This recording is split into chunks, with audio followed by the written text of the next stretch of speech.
Like the swing pattern of this student, it's purely dictated by the grip, and the grip is probably the first thing that you need to get right as a golfer, but it's one thing that's overlooked a lot. So you'll notice the grip on the left hand side there. You can see that the right hand is too far under the club, so basically makes this left hand look too flat. So what I prefer to see is a little bit of angle in this right wrist, and you notice that the right hand looks a little bit more on top of the club. It's not so far under. You can really see the black through here, which is the grip. So his hand's too much underneath it. So when the grip gets like that, it causes a whole heap of problems to the swing, and it's basically because of the club face. So this guy has a lot of trouble with his ball striking because of his grip. So if you have a look from behind you when the club goes back,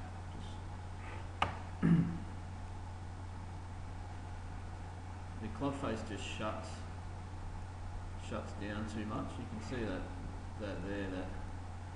that club face is almost upside down there. It's really close. So if you have a look at the angles of his wrist too, this has got to do with the grip not being right. When he doesn't have any angle at the start, he's going to try to get it on the way back, and he gets too much angle in that right wrist, which shuts his club face.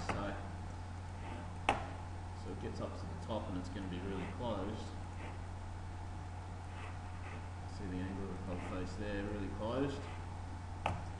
So if he was to swing down and let his arms and body release or go forward, he's going to hit the ball way over to the left. It'll come out really low and really left because of his club face angle. So what he has to do, and he does a pretty good job of it sometimes, is he has to open the club face back up on the way down. So if you look at the club face there, it's actually coming down quite square compared to where it was on the way back up. But you know, the only way he can do that is by hanging on and leaning back with his body. So then he'll get some fat shots and some thin shots. So you'll see through here that because he's not able to let his arms and body release, he's going to have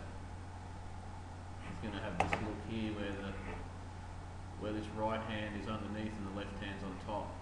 Okay, so that makes the body look like it's leaning back too far this way.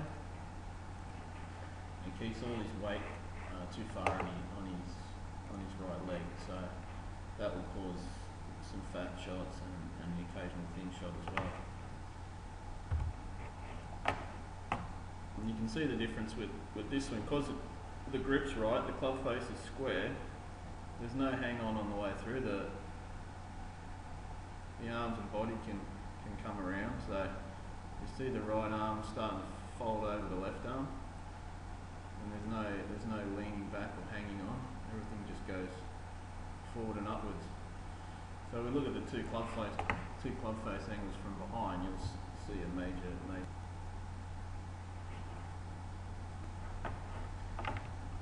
Okay, so going back up, we've already had a look at this club face here, shut. One on the right, club face is going to get a lot more square on the way back up.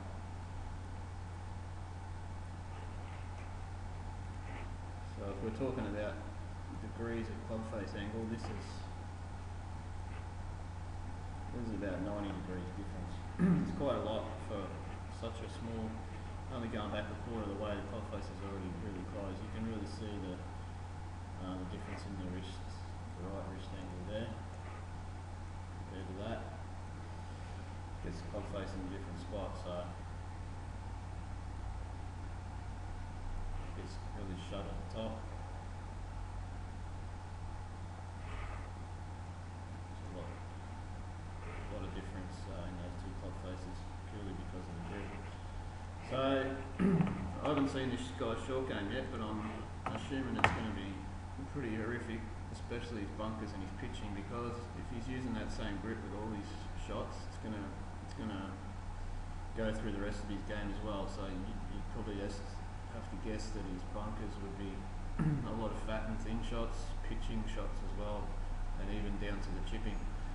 So it's one of the fundamentals fundamentals of golf is getting the right grip, or what we call the right wrist angles, and then the body can actually move, the correct way without having to make compensations, to square the club face up.